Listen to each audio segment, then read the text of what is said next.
Hey guys, I'm back, and I know this update's been long overdue, but I wanted to say a huge thank you to you guys for all the support you gave on the Kickstarter. Unfortunately, it didn't quite hit the goal. Doesn't mean I'm done developing the game though, so welcome to the first devlog for Skirm Worlds Arena.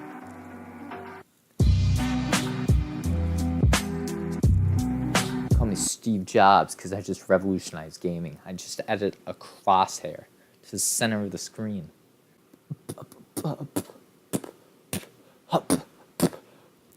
Thomas, you can't do that. Well, I just did. Thank you. Next.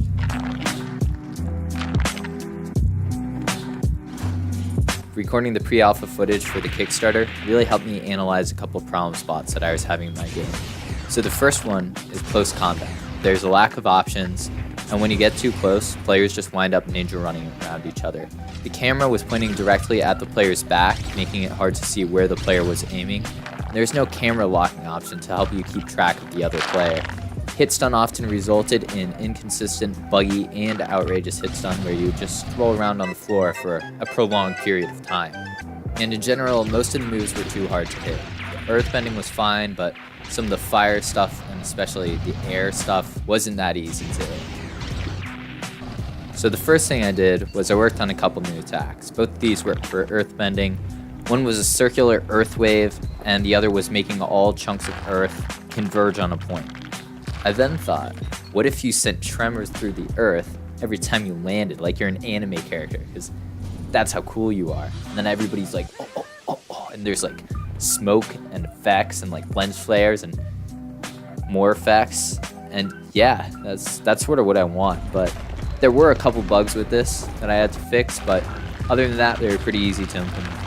The next area I focused on was the camera. I moved the camera to the side of the character so the player can actually see what they're aiming. And I added a crosshair to show exactly where you were aiming, because, yeah, crosshairs. I also made it so you can switch shoulders. I don't really see a benefit in this, but there's an extra line of code, so I was like, why not?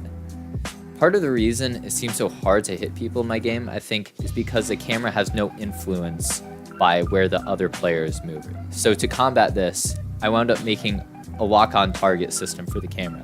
The one problem is locking a camera directly on somebody in my game doesn't really help that much because you need to be able to look around the environment. So it saves the offset of wherever you're looking relative to that player. So even if the player is moving, it'll still keep your cursor with the same offset relative to where they are. Another attack-based thing I worked on was adding flames to whenever you shoot the fire.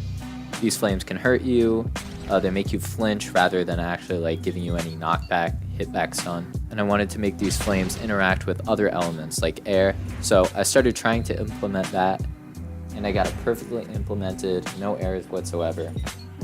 Perfect.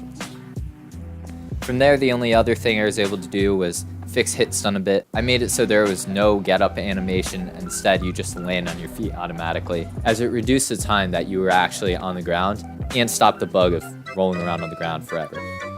With that being said, winter break is coming up in a week and I'll be able to dedicate a lot more time to this. So look out for any updates that I'm posting in the future. Make sure to smash that like button and smash that subscribe button too. Smash it all, dude. Please try and spread the word. I appreciate everything you guys have done and really can't thank you enough. Till next time.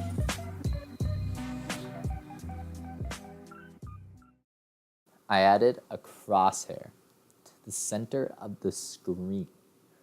Yeah.